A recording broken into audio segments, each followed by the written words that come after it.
സ്ഥാപിതമായ ഭാരതത്തിന്റെ ഭരണഘടനയോട് നിർവ്യാജമായ വിശ്വസ്തതയും കൂറും പുലർത്തുമെന്നും ഞാൻ ഭാരതത്തിന്റെ പരമാധികാരവും അഖണ്ഡതയും നിലനിർത്തുമെന്നും ഞാൻ കേരള സംസ്ഥാനത്തെ മുഖ്യമന്ത്രി എന്ന നിലയിലുള്ള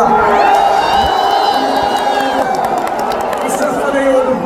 മനസാക്ഷിയെ മുൻനിർത്തിയും നിർവഹിക്കുമെന്നും ഭരണഘടനയും നിയമവും അനുസരിച്ച് ഭീതിയോ പക്ഷപാതമോ പ്രീതിയോ വിദ്വേഷമോ കൂടാതെ എല്ലാ തരത്തിലുള്ള ജനങ്ങൾക്കും നീതി ചെയ്യുമെന്നും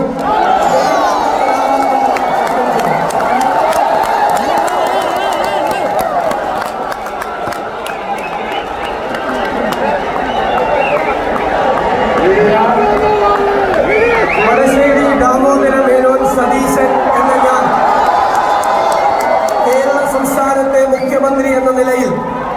എന്നെ പരിഗണനയിൽ കൊണ്ടുവരുന്നതോ എന്റെ അറിവിൽ വരുന്നതുമായ ഏതെങ്കിലും വിഷയം അങ്ങനെയുള്ള മന്ത്രി എന്ന നിലയിലുള്ള